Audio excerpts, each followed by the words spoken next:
अगर कोई दिल्ली के पत्रकार, पढ़े लिखे पत्रकार, एक विद्वान वर्ग, बौद्धिक वर्ग अगर कोई सवाल उठाता है, तो मुझे लगता है कि दिमागी नक्सल कह के आप उनको डाइवर्ट करना चाहते हैं और उनके खिलाफ एक इस तरह की बात आप अपनी व्हाट्सएप यूनिवर्सिटी को देना चाहते हैं ताकि उसका प्रचार प्रसार किया जा सके। इस तरह की चीजें करना बिल्कुल आशा प्रधानमंत्री जी से नहीं की जा सकती कि इस तरह का संबोधन वो करेंगे, क्योंकि वहां से मैंने कहा कि देश ही नहीं विदेशों में भी वहां से प्रधानमंत्री की बात जाती है, तो कम से कम प्रधानमंत्री को इस बात से बचना चाहिए।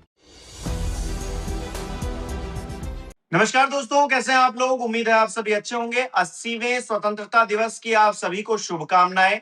लेकिन भारतीय जनता पार्टी और मोदी सरकार क्या इस स्वतंत्रता दिवस को पूरे मन से मना पा रही है, या फिर जो दबाव सरकार पे है उसकी झलक लाल किले पर प्रधानमंत्री के भाषण में भी नजर आई। क्योंकि प्रधानमंत्री पहले तो जिक्र करते थे अर्बन नक्सल का और अब कर रहे हैं दिमागी नक्सल का। तो लोग पूछ रहे हैं कि ये दिमागी नक्सल आखिरकार है कौन। इसको डिकोड करने की कोशिश करेंगे। मेरे साथ केपी मलिक जी विश्व पत्रकार जुड़े हैं। सर, बहुत बहुत स्वागत है आपका। हिमांशु, आपको और हमारे दर्शकों को स्वतंत्रता दिवस की बहुत बहुत बधाई एवं शुभकामनाएं।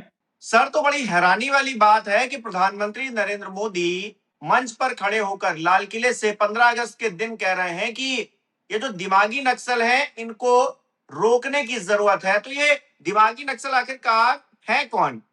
आज देश 15 अगस्त पर आजादी का जश्न मना रहा है। हर वर्ष हमारे देश के प्रधानमंत्री लाल किले की प्राचीर से देश को संबोधित करते हैं और हमारे देश के प्रधानमंत्री का संबोधन देश में ही नहीं विदेशों में भी सुना जाता है, क्योंकि देश के प्रधानमंत्री अपनी नीतियों पर चर्चा करते हैं। हमने पहले क्या किया, हम आगे क्या करेंगे, उस पर चर्चा करते हैं। मोदी जी का ये 13वां भाषण था। आज हम 13वें वर्ष में प्रवेश कर गए हैं। मोदी जी का जो कार्यकाल है प्रधानमंत्री का, और उन्होंने 13वीं बार आज झंडा फहराया।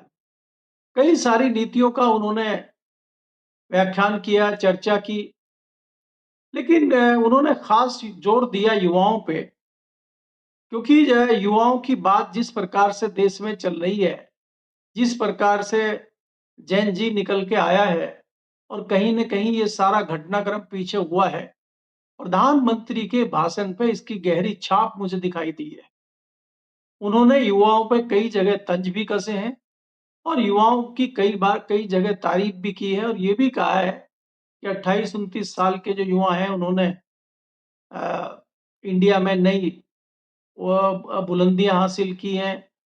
जो नया इनका सपना था कि नया अपना उद्योग जगत शुरू करें, अपने छोटे कारखाने शुरू करें, युवा ने उसमें बहुत तरक्की की है। लेकिन साथ ही प्रधानमंत्री का ये कहना कि प्रतिष्ठित परिवार के लोग जब तक अपने बच्चों को निजी शैक्षणिक संस्थान और कोचिंग सेंटरों में ना भेज दें, तब तक उनकी प्रतिष्ठा पूरी नहीं होती। प्रधानमंत्री का इस तरह से ऐसे मंच पे कहना कहीं न कहीं किसी को, एक विशेष वर्ग को प्रभावित करने का काम करता है और मुझे लगता है कि प्रधानमंत्री ने ये एक तंज कसा है जो वहां पे इतने बड़े प्रोग्राम में नहीं होना चाहिए था, मुझे ये लगता है। दूसरा जो प्रधानमंत्री के भाषण में चीज निकल के आई है, प्रधानमंत्री का एक नया वर्ड इजाद करना, क्योंकि वो नए नए वर्ड इजाद करते रहते हैं। आज उन्होंने एक नया वर्ड इजाद किया है, नक्सल, दिमागी नक्सल। अब वो जो पहले इन्होंने अर्बन नक्सल निकाला था और जब उस पर संसद में सवाल पूछा गया तो देश के गृह मंत्री ने कहा था कि अर्बन नक्सल कुछ नहीं है, उसकी कोई परिभाषा नहीं है और इसके कोई मायने नहीं है, इसका कोई मतलब नहीं है। और फिर प्रधानमंत्री जी दिमागी नक्सल निकाल के ले आए।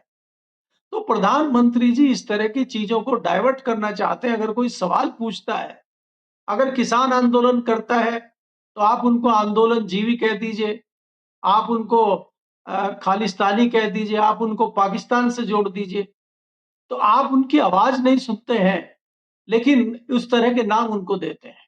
अगर कोई युवा कहीं सवाल उठाता है, परीक्षाएं रद्द होने पे, परीक्षाओं में हेराफेरी होने पे, पर्चे लीक होने पे अगर युवा सवाल उठाता है, तो आप उनको कॉकरोच और कीड़े मकोड़े बोल देते हैं। तो ये जो एक नया प्रचलन चल रहा है, मुझे लग रहा है सरकार को और प्रधानमंत्री को कम से कम इससे बचना चाहिए। जो जो कोई अगर सरकार की नीतियों पे सवाल उठाता है, अगर कोई सवाल पूछता है, तो आप उसको नए-नए नामों से नवाज देते हैं। अगर कोई दिल्ली के पत्रकार, पढ़े-लिखे पत्रकार, एक विद्वान वर्ग, बौद्धिक वर्ग अगर कोई सवाल उठाता है, तो मुझे लगता है कि दिमागी नक्सल कह के आप उनको डाइवर्ट करना चाहते हैं और उनके खिलाफ एक इस तरह की बात आप अपनी व्हाट्सएप यूनिवर्सिटी को देना चाहते हैं ताकि उसका प्रचार-प्रसार किया जा सके। इस तरह की चीज़ें करना बिल्कुल आशा प्रधानमंत्री जी से नहीं की जा सकती कि इस तरह का संबोधन वो करेंगे, क्योंकि वहाँ से मैंने कहा कि देश ही नहीं विदेशों में भी वहाँ से प्रधानमंत्री की बात जाती है, तो कम से कम प्रधानमंत्री को इस बात से बचना चाहिए। जी। तो सर, एक तरफ तो चर्चा हो रही है दिमागी नक्सल को लेकर और दूसरी तरफ वंदे मातरम को लेकर भी हंगामा मचा हुआ है। कांग्रेस पार्टी को घेरने की कोशिश की जा रही, बताया जा रहा है कि उनके कार्यालय में जब हंगामा हुआ तो वंदे मातरम को लेकर ही हुआ। सोनिया गांधी जिसमें खफा नजर आई, तस्वीरें भी सामने आई हैं। भारतीय जनता पार्टी इस मुद्दे पर जो है राजनीति करने की पूरी कोशिश कर रही है, उसको किस तरह से देख रहे हैं सर आप? देखिए, वंदे मातरम की जो बात है हिमांशु जी, वंदे मातरम का ये है कि वंदे मातरम आज़ादी के दौरान ये गीत गाया जाता था और कांग्रेस उस टाइम सबसे आगे लीड कर रही थी आंदोलन को। तो बताते हैं कि कलकत्ता में एक अधिवेशन हुआ था और वहाँ पे निर्णय लिया गया था कि शुरुआत का कुछ स्टैन्जे हैं जो गाए जाएँगे, उन पे एक निर्णय हुआ था और कांग्रेस उस पे चल रही है। दूसरी तरफ सवाल ये उठाया जा रहा है कि आज भारतीय जनता पार्टी और मोदी जी और सरकार जो वंदे मातरम को लेके इतनी गंभीर है, ये एकाएक क्या इसमें हो गया? वंदे मातरम का तो इतिहास कोई भारतीय जनता पार्टी का संघ का रहा नहीं है। फिर एकाएक वंदे मातरम पे इतना जोर देना क्या क्या जताता है?